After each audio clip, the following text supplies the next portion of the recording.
It was 2:03 a.m. when the Clover Tap locked its doors for the night. Last call had been called. The lights were half on. Chairs were already flipped onto tables in the back. On the grainy CCTV footage, you see it, a bartender wiping down the counter, a bouncer holding the door, one lone customer slipping out into the cold air. That customer was Mark Hensley, 32. On camera, he steps out, shoulders hunched, phone in his hand. At 2:07 a.m., the cameras outside show him walking past the bar's awning and out of frame. He will never be seen alive again. At 6:41 a.m., a jogger finds his body in the alley behind the bar. Head trauma, defensive wounds, no wallet, no phone. The only clue, the very same CCTV footage. Blurry, grainy, corrupted in the most crucial frames. This is the closing time murder caught on camera, but not clearly enough to save him. You're watching Enter the Crime. The Clover Tap was the kind of neighborhood bar you'll find in 100 American cities. Neon beer signs in the window, pool table in the back. Same regulars, same corner stools, same sports on the TV every night. It sat on a busy street, but when the night got late and the bars closed, the area thinned fast. Office buildings, a couple of late-night food spots, then darkness. On weekdays, it was quiet. On weekends, it was busy enough to justify a bouncer and an extra bartender. The CCTV system was decent, but not great. 6 interior cameras, 2 exterior, 1 on the front door, 1 on the short alley that ran behind the building toward the dumpsters and the staff parking lot. They recorded to a cheap DVR box under the bar, auto-overwriting every 14 days. No audio, no high resolution, just enough for management to review disputes and bar fights, until the night someone died. Mark Hensley wasn't a regular, but he wasn't a stranger either. He lived 3 blocks away, worked in IT support at a mid-sized logistics company, and came in maybe twice a month. Divorced a year earlier, no kids, clean record. Friends described him as smart, a little awkward, not a big drinker, more of a 2 beers and go home type. The sort of person who apologized when someone bumped into him. On the day he died, his routine was normal. Work 9 to 5. Stopped by his apartment briefly. At 9:12 p.m., text a friend. Long week. Might grab a beer at Clover. At 9:37 p.m., Clover's indoor cameras show him walking in alone, wearing a dark jacket and jeans. He orders a beer, grabs a bar stool, and watches the game. Over the next few hours, the cameras capture him, chatting with the bartender, nodding along to music, checking his phone. No arguments, no visible conflict. By 1:45 a.m., most of the crowd has thinned. By 1:57 a.m., Mark is the last customer still seated at the bar.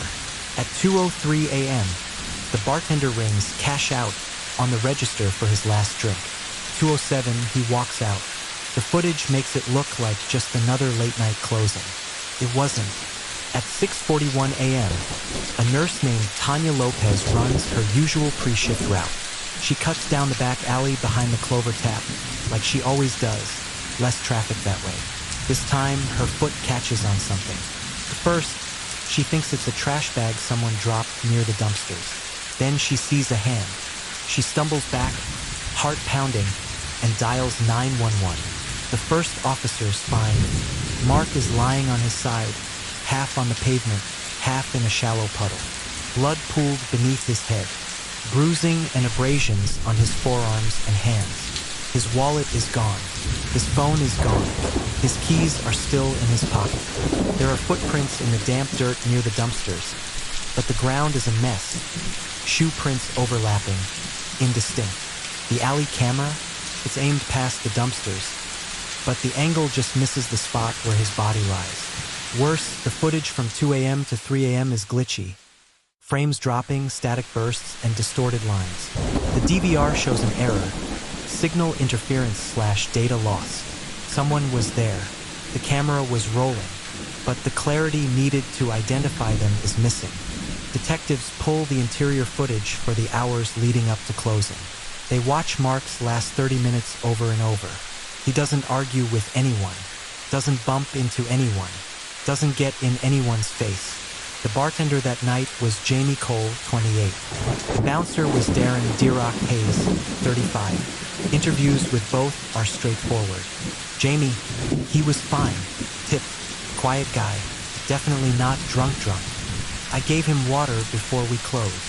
Darren, he just walked out, head down, phone in hand. No one followed immediately behind him. Still, the camera catches a few things worth noting. At 1:52 a.m., a man in a dark hoodie glances over at Mark a few times from a corner table.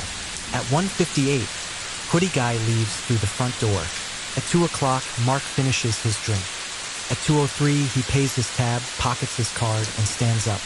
The front camera shows hoodie guy outside, lighting a cigarette, pacing.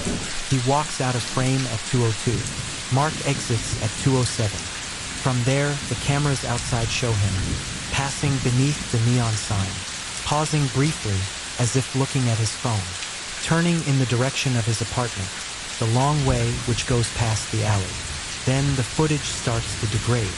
Glitches, ghost frames, blocks of digital noise. As far as cameras go, this is worst case. The hint of a suspect, the shape of a path, just enough to tease, not enough to confirm. Hoodie guy becomes suspect number one. He's medium build, wearing a dark hoodie and baseball cap, sporting some kind of goatee or facial hair. No clear close-up. He arrives at 12:18 a.m., orders drinks, and keeps mostly to himself. He doesn't interact directly with Mark on camera, but he's seated at an angle where he could watch him. He pays cash. No card swipe. No name. When police release a still frame from the CCTV, blown up and enhanced as best they can, tips start trickling in. I think that's a guy named Rich who hangs out at another bar. Looks like someone who used to date my friend. Could be anyone, really. They chase each lead. None pan out. The best they can say is, hoodie guy left slightly before Mark. He was outside smoking in the minutes between. He had an opportunity to either follow or wait. But without a face, without a name, he remains a shadow. The public starts calling him Blurry Hoodie. The case gets its nickname, the Blurry CCTV bar murder. The alley behind the Clover Tap is a narrow lane running between brick walls. Bar on one side, a closed furniture store on the other hand. Dumpsters, a grease trap, and a metal side door are used by staff. The back camera faces toward the street end of the alley, not the bar's rear door. Between 2 a.m. and 3 a.m., the footage from that camera is fragmented, full of static bursts, littered with missing timestamps. But some frames survive. Detectives piece together. At 2:12 a.m., a faint, distorted shape appears near the center of the frame. Possibly two figures, possibly one person stumbling. At 2:14 a.m., a vehicle's headlights briefly wash across the far edge, but the plates aren't distinguishable. At 2:17 a.m., a form collapses out of view toward the area where the body will later be found. And then, a long gap of pure digital snow. By 2:25 a.m., the signal stabilizes again. The alley is empty. No one opens the bar's rear door. No staff are visible. No obvious suspect walks through. Forensic techs examine the DVR. The conclusion is maddening. No sign of tampering from the front-end software. Likely a signal or hardware fault right when they needed it most. Was it a coincidence? Or did someone who understood the system find a way to interfere with the camera feed? In cases like this, staff are always closely scrutinized. Jamie, the bartender, had worked at the Clover Tap for 2 years. No criminal record. No history of violence. Bank account stable, no big new purchases. Her story is consistent.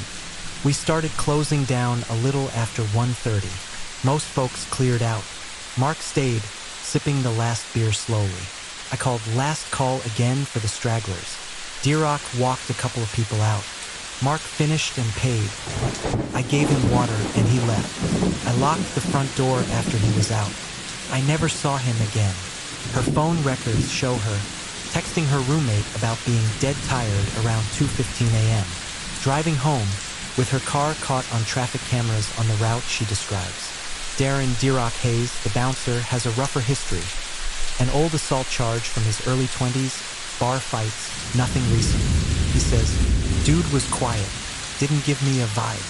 I walked the sidewalk after closing, did a quick sweep, then left out the back. Didn't see anyone in the alley. If I had, I'd have told you." His car is seen leaving the staff lot at 2:11 a.m., caught by a city camera at the next intersection. Detectives notice something, though. He parked his car behind the bar that night. He would have had to walk through the same alley where Mark's body was later found. Did he walk past a dying man? Did he miss him in the dark? Or did he truly see nothing because the assault happened after he left? Timeline-wise, Mark likely died between 2:10 and 2:20 a.m. Darren was gone at 2:11. It's tight, but not impossible. Friends tell police about someone else. Hannah Price, Mark's ex-wife. They divorced a year earlier. No kids. Financial stress, long hours, emotional distance. The usual fractures. Was it amicable? Depends on who you ask. Mark's coworker says he was crushed, said she moved on fast. Hannah tells detectives, "We were done. It wasn't a screaming match kind of divorce. We just grew apart. I haven't seen him in months." Her alibi for that night is solid. Logged in to work from home late. Food delivery receipt at 9:40 p.m. Neighbor's door cam shows her taking a package in at 11:15 p.m.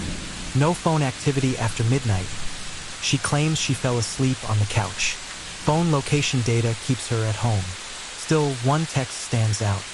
3 days before Mark died. From Hannah to Mark. "You need to stop emailing me. We're not getting back together. This isn't healthy."